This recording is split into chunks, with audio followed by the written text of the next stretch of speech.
I have gone to these companies and I said, athletes are the epitome of the ideal employee. And I was like, the reason why athletes are the epitome of the ideal employee is because athletes are skilled communicators. Athletes are experienced in time management. Athletes are teamwork minded. Athletes are situationally aware because we have to be.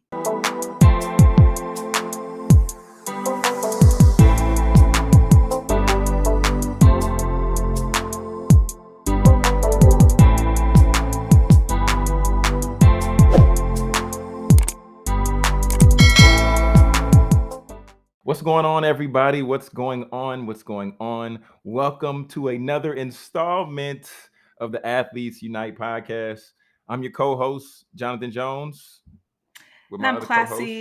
Classy James. We're excited to be here. We're going to talk about something that is really important. It's really important. Do you want to tell our listeners what's the topic for today?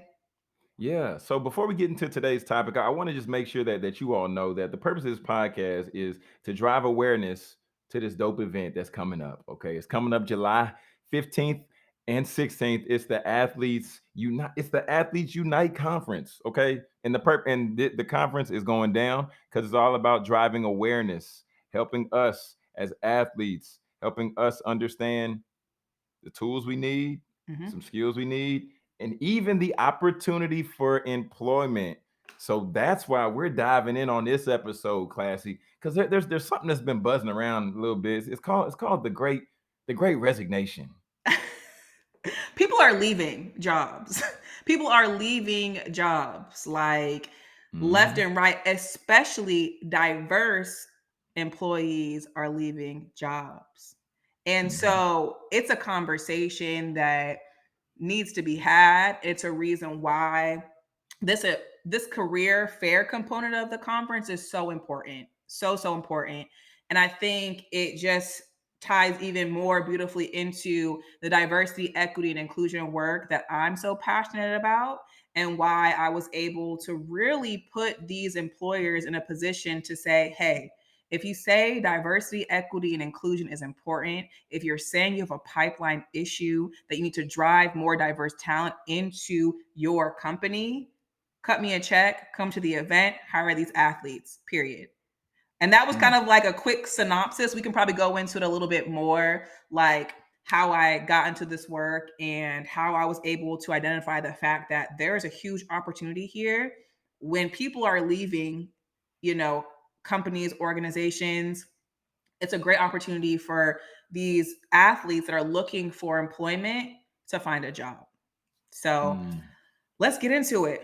Let's get Yeah, into it. yeah, yeah, yeah, yeah. Let's definitely get into it. Before we get into it, man, shout out to Glassdoor. Okay, Glassdoor is the sponsor for this episode, and just as we're talking about the Great Resignation, Glassdoor is doing some phenomenal things to really help position people to where they can have the opportunity to find employment. So Their shout out to tagline, Glassdoor. yeah, shout out to Glassdoor because their tagline is literally connecting people with jobs that they love. I'm like, Mm, chef's kiss. I couldn't say it. I couldn't have said it better than better myself. And so, one, we're excited for Glassdoor to be at the event, recruiting athletes to come work at Glassdoor. But we think about where are the we're the number, I guess, one, two, and three. So top three places that people usually go to when they're looking for a job. Now, Jonathan, I know you said you've always been mm. an entrepreneur, so I'm just gonna let you guess, and then I'm gonna let you know if you're right or wrong. Ooh, the top three places that people go. Wow. Like online, Um. of course, online. Oh. So you're gonna go on Google, okay? Okay, well, Then look, after, Google. huh? Yes, Google. But what about the search engines? I guess that's like a better question.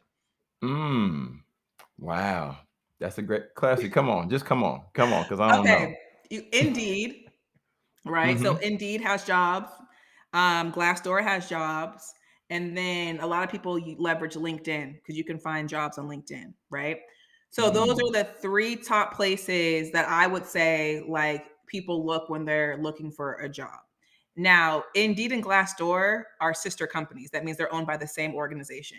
And then LinkedIn is LinkedIn, right? But then a lot of those same jobs that are posted on Glassdoor are also posted on Indeed and that are also posted on LinkedIn. Mm.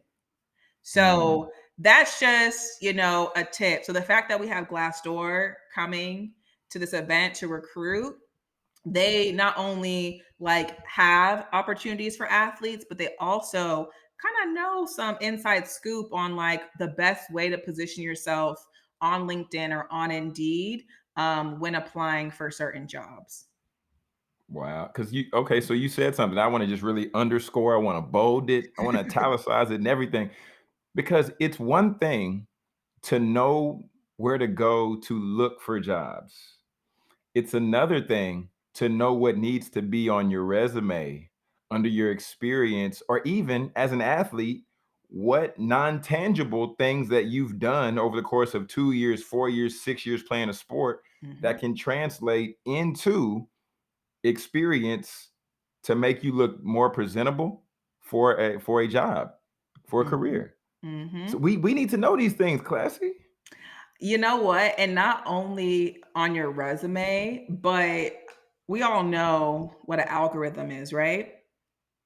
Mhm. So, did you know that there's an algorithm on LinkedIn that if you have certain things on your LinkedIn profile, you are more inclined or you have a higher probability of a recruiter finding you and hiring you for a position that you want.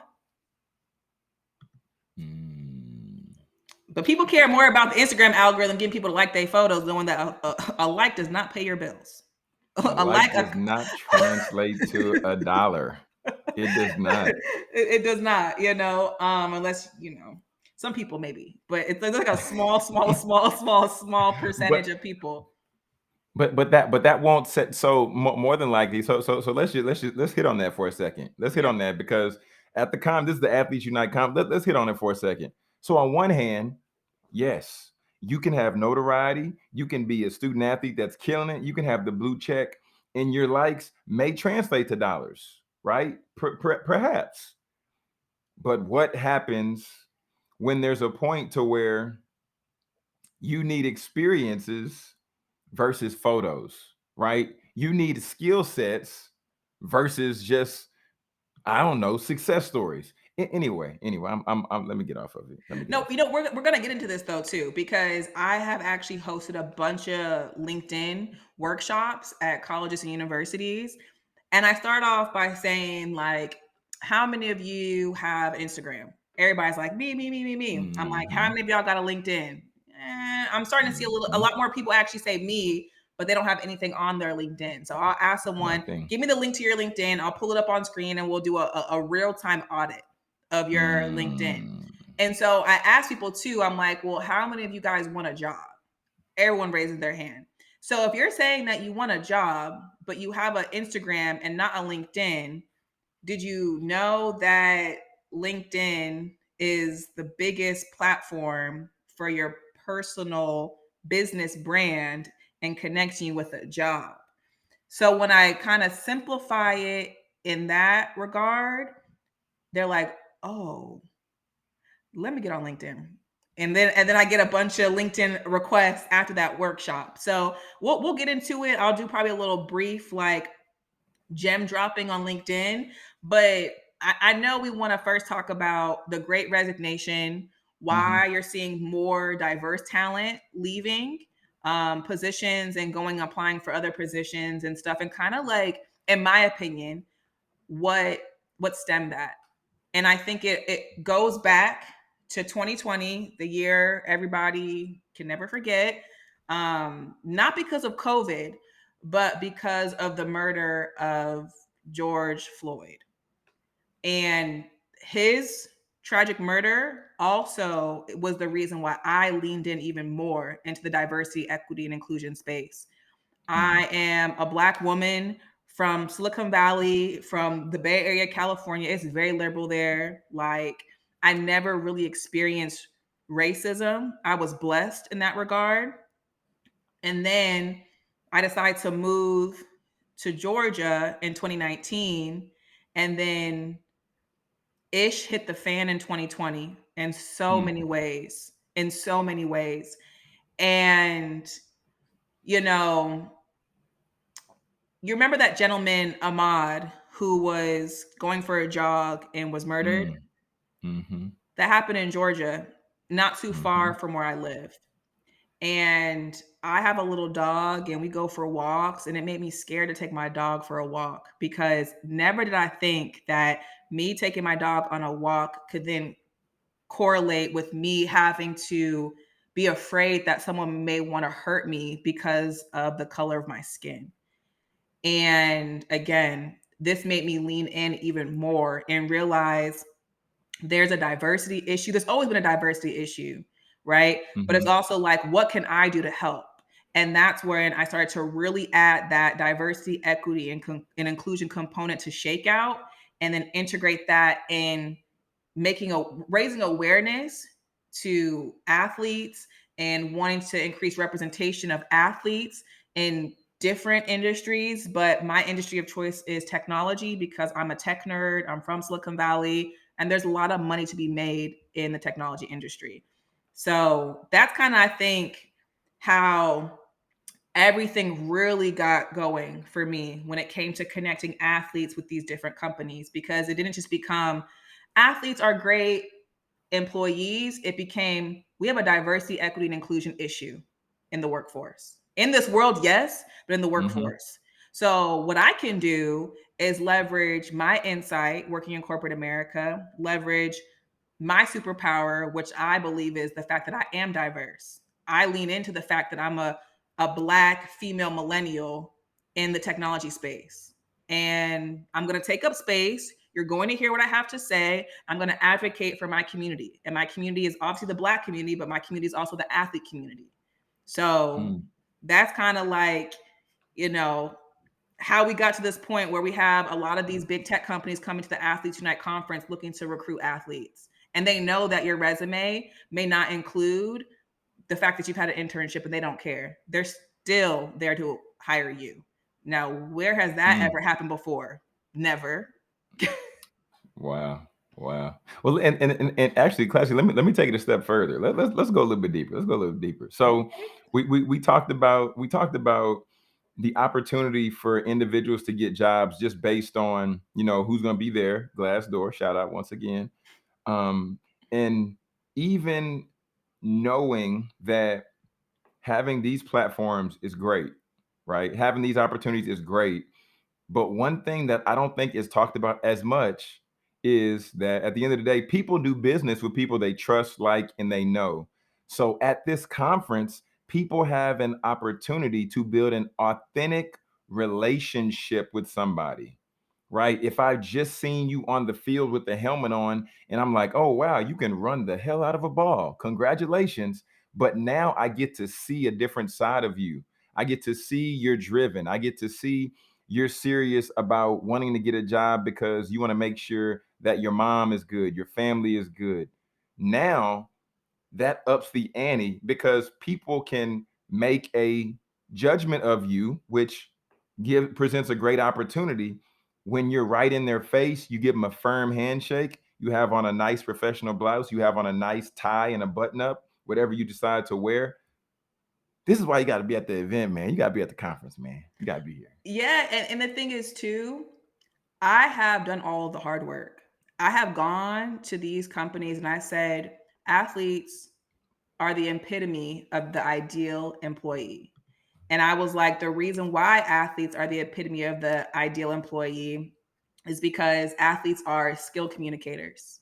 Hmm. Athletes are experienced in time management. Athletes are teamwork minded. Athletes are situationally aware because we have to be. When you're playing your sport, you Mm, got to know what's going on around you. You got to have that peripheral. Athletes are groomed in task execution. We know how to be given a task and execute on it. And then athletes are prepared to receive and apply feedback. That's what we do all day, every day. You know what I mean? Like mm, for me as a basketball player, you're a former hooper too. Like, okay, the shot didn't go in. Okay, the shooting coach is telling you what you need to change. You're taking that feedback, you're applying it so then you can make a shot. You know what I mean? So mm, we've been doing that. And once you realize, we talk time and time again about the transferable skill sets. I just named out maybe like 6 Hmm. that you've been doing since you were a kid, but that also sets you up for success when you're dealing with navigating corporate politics or starting a business or whatever it is that you want to do after sports. In addition to the fact of that an athlete understands, if I get success, then the team gets success and vice versa, right? So the team success is going to be dependent on how I handle this situation, this particular task. So understanding all of that, Classy, why is it that employers benefit so much from athletes being a part of their team? Honestly, because athletes have certain qualities about them that you just will not find in any type of other employer or employee. Some of the things I already mentioned, but it's like we know how to bounce back from adversity, right? And Hmm. then if you're in sales, you're competitive as heck. And so you're Mm. gonna do what you gotta do to not only hit your number, but you know, go past that number because that's how we are as Hmm. athletes. If they're like saying, hey, we want you to hit, 50 calls, the athlete is like, I'm gonna hit 75. Just to show you that, I'm better than everybody else here. This And is that's true. just how we are as athletes. And so we're always competing with others and with ourselves. We have that ego that makes us want to be the best. And there's nothing better than an employee that wants to be their best. An employer loves that. They sometimes have to like pull people like to do a project at work. It's true. They gotta bother them 24/7. But you get a young, hungry athlete, you paying them right, you treating them good. Oh, it's game over. Game over. Game over. Classy, I don't know what else I can add on this episode. I think I think you came and just, came through and broke the mold. Yeah. I mean, like I said, it really comes down to the fact of like there's a diversity and inclusion issue in the Hmm. workforce. You as an athlete can solve that issue by working at that company, and then you also can add a lot of value to that company. It's a win-win situation. And I know we're probably going to go into fundraising in another episode, how I was able to raise the funds for this conference. Mind you, I'm not a nonprofit. Usually when people are fundraising for an event, they're a nonprofit, and being a nonprofit is a tax write-off to a company, so they'll cut you a big check because it's a tax write-off. I'm not a Mm. nonprofit. Best believe I'm creating a checkout foundation though after this event, because I'm going to have a nonprofit component, to shakeout. But we're definitely going to go into that later. I I think don't we know what glitched. happened. You was right there with the nonprofit. See, I told you, man. All of these are. There is not one that I can trust. I've used them all. It's okay. We'll just But edit no, it. you had the point about the nonprofit. Yeah, yeah, yeah. You were just saying you're not a nonprofit. Yeah. So basically, the the thing that I'm learning is when you're a nonprofit, it's a tax write off for a company to give you a check. It's a donation, right? They're doing something good. It helps them with their bottom line. And I think because I understand how big companies and organizations kind of operate on a financial basis, I was able to realize, wow, I need to be a nonprofit. So I am creating a Shakeout Foundation after this event because it will allow me to raise more money for more events and not have to stress and struggle the way that I have stressed and struggled. I've been able to pivot. And the main pivot for me and how I've been able to raise money is because I led with the fact of the DEI space, diversity, equity, and inclusion. Athletes are the epitome of diversity, equity, and inclusion. I don't care if the athlete is black, white, Latino, Latina, Asian, it doesn't matter because it's diversity of skill set, it's diversity of thought, it's a diversity of experience.